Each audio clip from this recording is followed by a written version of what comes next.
ಕೂಡ ಪ್ರಾಕ್ಟಿಕಲ್ ಯೋಚನೆ ಮಾಡ್ತಾರೆ. ಏನೇ ಕೆಲಸ ಪರ್ಫೆಕ್ಟ್ ಆಗಿ ಯಾವುದಕ್ಕೆ ಪರ್ಫೆಕ್ಟ್ ಆಗಿ ಮಾಡಿದ್ರು ಅದರಲ್ಲಿ ಪರ್ಫೆಕ್ಷನ್ ಇರುತ್ತೆ. ಮನೆಯಾಗಿ ಬಿಟ್ಟಿದ್ದೀವಿ. ರಾಜಕಾರಣ ಮ್ಯಾಗಝಿನ್ಗಳಲ್ಲಿ ಮತ್ತು ಪತ್ರಿಕೆಗಳಲ್ಲಿ ಕೂಡ ವ್ಯಂಗ್ಯಚಿತ್ರ ಒಂದು ರೀತಿ ನೆಗ್ಲೆಕ್ಟೆಡ್ ಆರ್ಟ್ ಥರನೇ ಆಗಿದೆ ನನ್ನ ದೃಷ್ಟಿ.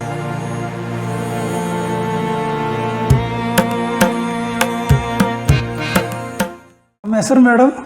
ನನ್ನ ಹೆಸರು ಗೀತಾ ಅಂತ. ನೀವು ಇವರ ವೈಫು. ನೀವು ಬೆಂಗಳೂರಿಗೆ ನೀವು ಹೇಳಿದ್ರಿ. ನೀವು ಸೈನ್ಸ್ ಗ್ರ್ಯಾಜುಯೇಟ್. ಎಲ್ಲಿ ಮಾಡಿದ್ರಿ ಮೇಡಮ್? NMK. ಈಗ ನಿಮ್ಮ ಕುಟುಂಬದ ಸಂಬಂಧದಿಂದ ಬಂತ ಇವರ ಹೊಸ ಪರಿಚಯ ನಮಗೆ. ನಿಮ್ಮ ಕುಟುಂಬದ ಮೂಲಕ ಬಂದಿದ್ರಿ. ಓಕೆ.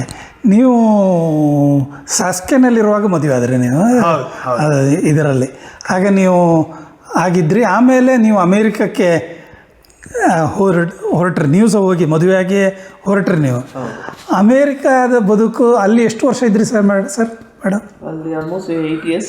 8 years ಇದ್ದರೆ 8 years 11 years ಆಯಿತು. ಹಾಂ. ಇದು ನಿಮ್ಮ ಹವ್ಯಾಸಗಳು ಏನು? ಎಷ್ಟು ಬೇಗ ಟೈಮ್ ಇರೋದು ಗೊತ್ತಾಗಿಲ್ಲ. ನಿಮಗೆ ಇವ್ರಿಗೆ ಇಂಡಿಯಾಕ್ಕೆ ಹಿಂದೆ ಬರಬೇಕು ಅಂತ ಆಸಕ್ತಿ ಬಂತು, ನಿಮಗೆ ಅಲ್ಲೇ ಇರಬೇಕು ಅಂತ ಅನಿಸಿಲ್ವಾ ಅಂತ? ಇಲ್ಲ, ನನಗೆ ಯಾವಾಗಲೂ ಇಂಡಿಯಾಗೆ ವಾಪಸ್ ಬರಬೇಕು ಅಂತಲೇ ಇತ್ತು. ನಿಮ್ಮ ತಂದೆ ತಾಯಿಯವರು ಏನು ಮಾಡ್ತಿದ್ರು ಮೇಡಮ್? ನಮ್ಮ ತಂದೆ ಈಗಿಲ್ಲ, ತಾಯಿದ್ದಾರೆ. ಅವರು ಈ ರಿಟೈರ್ಡ್ KGID ಡೈರೆಕ್ಟರ್ ಆಗಿ. ಅಮ್ಮ ಹೌಸ್ ವೈಫ್. ನಿಮಗೆ ಒಬ್ಬಳೆ ಮಗಳ? ನಾವು 3 ಜನ. ಅವ್ರೇನು ಮಾಡ್ತಾರೆ? 3 ಜನ ಸಿಸ್ಟರ್ಸ್. ಅವ್ರೇನು ಮಾಡ್ತಾರೆ ಈಗ? ಅವ್ರು ಇಂಡಿಯಾದಲ್ಲೇ ಇದ್ದಾರೆ? ಅವರು ಇಂಡಿಯಾದಲ್ಲೇ ಇದ್ದಾರೆ. ಎಲ್ಲರೂ ಹೌಸ್ ವೈಫ್ಸ್ ಆಗಿ ಇದ್ದಾರೆ, ಯಾರು ವರ್ಕ್ ಮಾಡ್ತಾ ಇದ್ದಾರೆ. ಇವರನ್ನು ನೀವು ಒಂದು ಉದ್ಯೋಗಿಯಾಗಿ ನೋಡಿದ್ರಿ, ಆಮೇಲೆ ರಾಜಕಾರಣಿಗಾದರು, ಆಮೇಲೆ MP ಆದರು, ಆಮೇಲೆ ವಿಜ್ಞಾನಿ ಆದರು, ಈಗಲೂ ವ್ಯಂಗ್ಯ ಚಿತ್ರಕಾರರಾದರು. ನಿಮ್ಗೆ ಇದರಲ್ಲಿ ಯಾವ ಕ್ಷೇತ್ರದಲ್ಲಿ ಆಗಿದ್ರು ಅವರು? ಇದೆಲ್ಲದಕ್ಕೆ ಮುಂಚೆ ವ್ಯಂಗ್ಯ ಚಿತ್ರಕಾರ ಆಗಿದ್ರು ಫಸ್ಟ್. ನಿಮಗೂ ವೈಯಕ್ತಿಕವಾಗಿ ಜನಾರ್ದನ ಸ್ವಾಮಿ ಹೇಗೆ ಅಂತ? ಏನಿಲ್ಲ, ಆಲ್ ಇನ್ ಒನ್ ಆಗಿದ್ದಾರೆ ಅಷ್ಟೇ. ನಿಮ್ಮ ಪ್ರಕಾರ ಅವರ ಕೊಡುಗೆ ಏನು ಬದುಕಿನಲ್ಲಿ? ನಿಮ್ಮ ಇಲ್ಲ, ಎಲ್ಲ ಸಂದರ್ಭದಲ್ಲಿ ಸಪೋರ್ಟ್ ಮಾಡ್ಕೊಂಡು ಬಂದಿದ್ದಾರೆ. ನಾವು ಏನೇ ಇದ್ರೂ ಕೂಡ ಇಬ್ಬರು ಯೋಚನೆ ಮಾಡಿಕೊಂಡೆ ನಿರ್ಧಾರ ಮಾಡ್ಕೊಂಡು, ರಾಜಕೀಯ ಇರ್ಬೋದು, ಇಂಡಿಯಾಕ್ಕೆ ಬರೋದಿರ್ಬೋದು, ಅಮೇರಿಕಕ್ಕೆ ಹೋಗೋದಿರ್ಬೋದು. ಹೀಗಾಗಿ ಪಾಪ ಎಲ್ಲ ಸಂದರ್ಭದಲ್ಲಿ ಶಿ ಶುಡ್ ಬೈ ಮೀ. ಈಗ ನಿಮ್ಮ ಮಗಳು 22 ವರ್ಷ, ಅವಳ ಹೆಸರು ಅವಳಿಗೆ ಇವರ ಇದರಲ್ಲಿ ಕಾರ್ಟೂನು ಬರೀತಾ ಇದ್ದಾರೆ, ಐಡಿಯಾ. ಅವರು ಇಲೆಕ್ಟ್ರಾನಿಕ್ಸ್ ರೇವಾ ಯೂನಿವರ್ಸಿಟಿಯಲ್ಲಿ ಕಲಿತಾ ಇದ್ದಾರೆ. ಅವರನ್ನು ನೀವು ಅವರ ಇಚ್ಛೆ ಏನಿದೆ ಅಂತ? ಅವರಿಗೆ ವ್ಯಂಗ್ಯ ಚಿತ್ರದಲ್ಲಿ ಆಸಕ್ತಿ ಇದೆ ಇಲ್ಲ? ಮೋಸ್ಟ್ಲಿ ಇಲ್ಲ ಅನ್ಸುತ್ತೆ. ಅವರಿಗೆ ಯಾವುದರಲ್ಲಿ ಆಸಕ್ತಿ ಇದೆ? Electronics mostly. ಅವರು ಇಲೆಕ್ಟ್ರಾನಿಕ್ಸನ್ನೇನು ಮಾಡ್ತಾ ಇದ್ದಾರೆ. ನಿಮ್ಮ ಹವ್ಯಾಸಗಳೇನು ಮೇಡಮ್? ನಾನು ಈಗ ಸದ್ಯಕ್ಕೇನು ಹವ್ಯಾಸಗಳಿಲ್ಲ, ಮುಂಚೆ ಸ್ವಲ್ಪ ಪೇಂಟಿಂಗ್ ಆ ಥರ ಪೇಂಟಿಂಗ್ ಇದ್ದಾರೆ, ಆರ್ಟ್ ಎಲ್ಲ ನೋಡಿದೆ. ಅವರ ವ್ಯಂಗ್ಯ ಚಿತ್ರಗಳಿಗೆ ಐಡಿಯಾ ಏನಾದ್ರು ಕೊಟ್ಟಿದ್ದೀರಾ ನೀವು? ಇಲ್ಲ, ಅಯ್ಯೋ ಅವ್ರ ಐಡಿಯಾ ಕೊಡೋಷ್ಟು ಇದಿಲ್ಲ ನಮಗೆ. ನೀವು MP ಆದಾಗ ಡೆಲ್ಲಿಯಲ್ಲೇ ನೆಲೆಸಿದ್ರಲ್ಲ ನೀವು? ಇಲ್ಲ ಇಲ್ಲ, ಇಲ್ಲಿ ಮಗಳು ಓದ್ತಾ ಇದ್ದಲ್ಲ ಬ್ಯಾಂಗ್ಳೂರಲ್ಲಿ.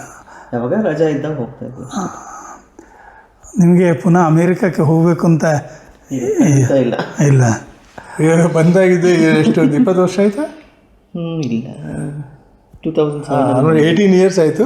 ಒಮ್ಮೆ ಅಮೇರಿಕಕ್ಕೆ ಬಂದಿಲ್ಲ. ಯಾರು? ನನ್ನ ವೈಫ್ ಗೀತಾ. ಹೋಗಿಲ್ಲ. ನಾನು ಹೋಗಿದ್ದೇನೆ. ನೀವು ಆಮೇಲೆ ಇಲ್ಲಿ ಬಂದ ಮೇಲೆ ನೀವು ಹೇಳಿದ? ನನ್ನ ಮಗಳು ಹೋಗಿಲ್ಲ, ಇನ್ನು ಅಮೇರಿಕಕ್ಕೆ ಬಂದಿಲ್ಲ. ಹೋಗಿಲ್ಲ. ಹೋಗ್ಬೇಕು ಅಂತ ಇದೆಯಾ ಟೂರ್ ಆಗಿ? ನೀವು ಹಲವಾರು ದೇಶಗಳನ್ನು ನೋಡಿರ್ಬೋದು, ಬಟ್ ಎಂದು ಅಮೇರಿಕಾಗೆ ಹೋಗ್ಬೇಕಂತ ಅನಿಸಿಲ್ಲ ಅಂತ ಇಷ್ಟ ಅಷ್ಟೇ. ಅವ್ಳು ಹುಟ್ಟಿದ್ಲಲ್ಲ, ಸೊ ಅವಳಿಗೆ ಒಂದ್ಸರಿ ತೋರಿಸಿದ್ರೆ ಖುಷಿ ಆಗುತ್ತೆ ಅಂತ. ಸಾಮಾನ್ಯವಾಗಿ ಕೆಲವರು ಹೆಣ್ಣು ಮಕ್ಕಳು ಆದರೆ ಅಲ್ಲಿನ ಕಲ್ಚರ್ ಬೇರೆ, ಡೇಟಿಂಗ್ ಇದೆಲ್ಲ ಆದಮೇಲೆ ಹೆಣ್ಣು ಮಕ್ಕಳಾದರೆ ಬೇಗ ಬರ್ತಾರೆ ಇಂಡಿಯಾಕ್ಕೆ. ಹಾಗೇನಾರು ಇದೆಯಾ ಅಂತ? ಅಲ್ಲಿನ ಸಂಸ್ಕೃತಿ ಬೇರೆ ಇದೆ. ಬಂದವರೆಲ್ಲ ಹೆಣ್ಮಕ್ಳು ತಂದೆಯವರೇನಲ್ಲ, ಅಲ್ಲಿರೋರೆಲ್ಲ ಗಂಡು ಮಕ್ಕಳು ತಂದೆಯವರು ಅಷ್ಟೇ, ಫ್ಯಾಮಿಲೀಸ್ ಏನಲ್ಲ. ಹಾಗೇನಿಲ್ಲ. ನಾವು ಭಾರತಕ್ಕೆ ಬರಬೇಕನ್ನೋದು ಇತ್ತು. ನನ್ನ ತಂದೆ ತಾಯಿಗಳು, ಇಬ್ಬರು ತಂದೆ ತಾಯಿಗಳು ಇಲ್ಲೇ ಇದ್ದರು. ನಿಮ್ಮ ತಂದೆ ತಾಯಿಯವರು ಬಂದಿದ್ದಾರೆ ಅಮೇರಿಕಾಗೆ? ಇಲ್ಲ, ಅವ್ರು ಬಂದಿಲ್ಲ. ಇನ್ಲಾಸ್ ಮಾತ್ರ.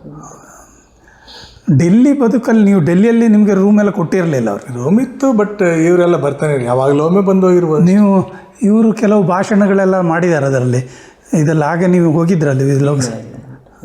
ಯಾವುದಕ್ಕೂ ಹೋಗಿಲ್ಲ, ಟಿವಿಯಲ್ಲಿ ನೋಡ್ತಾ ಇದ್ವಿ ಅಷ್ಟೇ. ನಿಮ್ಮ ಮಗಳ ಎಜುಕೇಷನ್ ಸ್ಟಾರ್ಟಿಂದಲೂ ಇಂಡಿಯಾದಲ್ಲೇ? ಕನ್ನಡ ಎಲ್ಲ LKG ಇದ್ದಾನು ಇಲ್ಲೇ ಮಾಡಿದ್ದು? ಹೌದು. ಓಕೆ.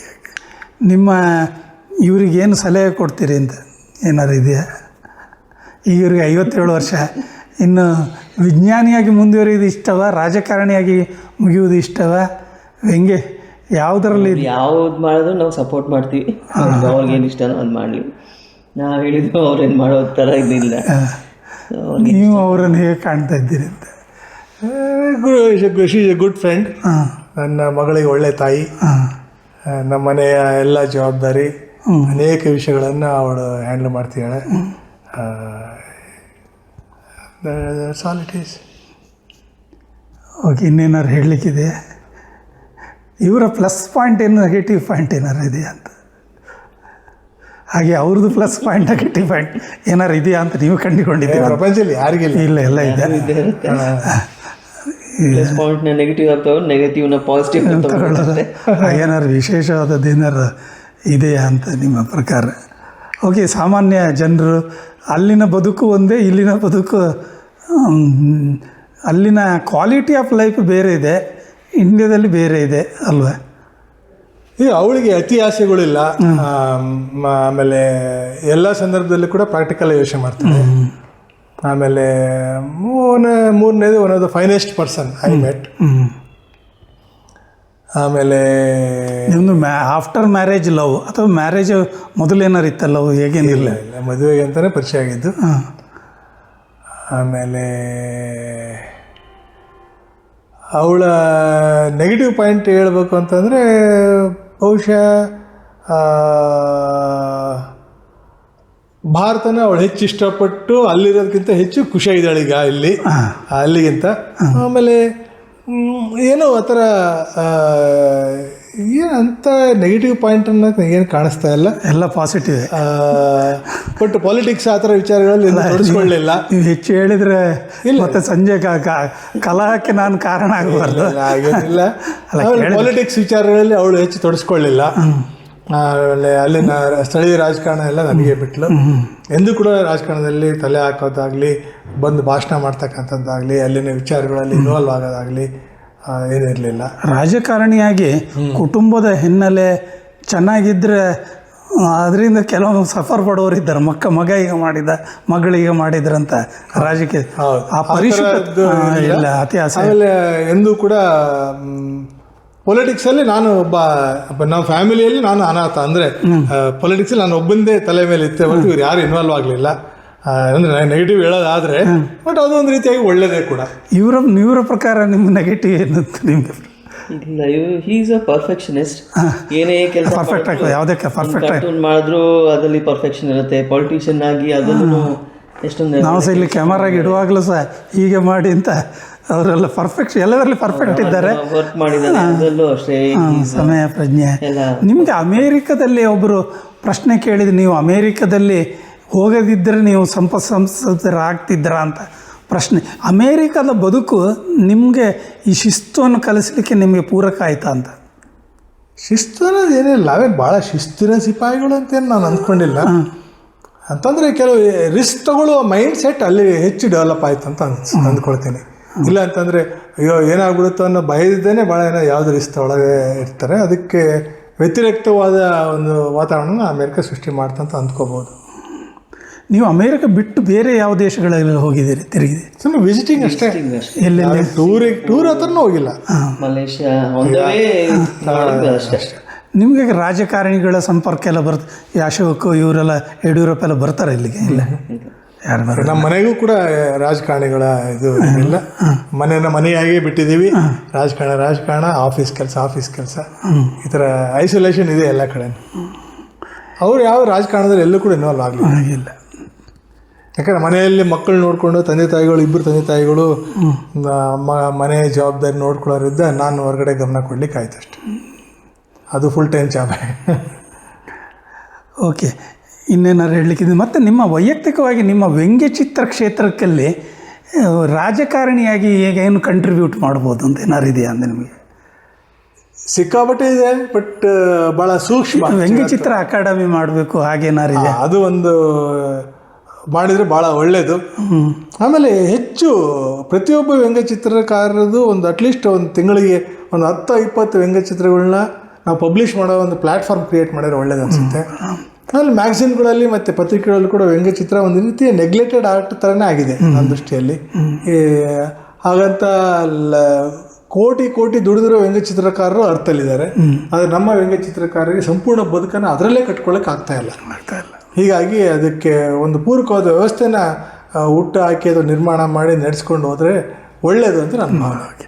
ನೀವು ಪೇಂಟಿಂಗ್ ಮಾಡಿದ್ದೀರಿ ಅಂತ ಹೇಳಿದರೆ ಎಂಥ ಪೇಂಟಿಂಗ್ ಮೇಡಮ್ ನಿಮ್ಮದು? ಪೇಂಟಿಂಗ್ ನಿಮ್ಮ ವ್ಯಂಗ್ಯಚಿತ್ರಕ್ಕೆ ಸ್ವಲ್ಪ ಪೂರಕವಾದ ಡ್ರಾಯಿಂಗ್ ಏನಾದ್ರು ನೀವು ಅವರೀಗ ಚಿತ್ರಗಳಲ್ಲಿ AI ಆಧಾರಿತ ಮಾಡ್ತಾ ಇದ್ದಾರೆ, ನೀವು ಕೆಲವು ಚಿತ್ರಗಳನ್ನಾರು ಬರ್ದಿದ್ದೀರ ಮನುಷ್ಯರದ್ದು? ಬಂದಿಲ್ಲ, ದೇವ್ರದ್ದು ಕೆಲವೊಂದು ಮಾಡಿದ್ದೀನಿ. ಇದೆಯಾ ಇಲ್ಲಿ? ಇದೆ, ಇದ್ರೆ ತೋರಿಸಿ. ಮತ್ತೆ ನೀವು ಒಂದು ಲೈನ್ ಎಳಿಬೋದು, ಒಂದು ಚಿತ್ರ ಏನಾದ್ರು, ಮನುಷ್ಯರ ಚಿತ್ರ ಏನಾದ್ರು? ನಾನು ನೀವು ಮರ್ತೇ ಹೋಗ್ಬಿಟ್ಟಿದ್ದೆ. ಅವರ ಚಿತ್ರ ಬರಿಬೋದೆ ಅಂತ? ಅವ್ರ ಚಿತ್ರ ಏನು ಬರ್ದಿಲ್ಲ ಇದುವರೆಗೆ. ಬರ್ದಿಲ್ಲ. ಓಕೆ, ನಿಮ್ಮ ಆಸಕ್ತಿ ಪೇಂಟಿಂಗ್. ನಿಮಗೆ ಬೆಸ್ಟ್ ಪೇಂಟರ್ ಅಂತ ಯಾರು ಇದ್ದಾರೆ? ಬೆಸ್ಟ್ ಪೇಂಟರ್ ಏನಿಲ್ಲ. ಅವಳು ವಾಯ್ಸ್ ಚೆನ್ನಾಗಿದೆ, she is A good singer, but ಎಲ್ಲಿ ಆಡಲ್ಲ. ಆಡೋದಿಲ್ಲ. ಹಾಡ್ತೀರಿ? ಒಂದು ಸೈಡ್ ಲೈನ್ ಹಾಡ್ತೀರಾ? ಇಲ್ಲ, ಆಡಲ್ಲ ಅವರು. ಓಕೆ.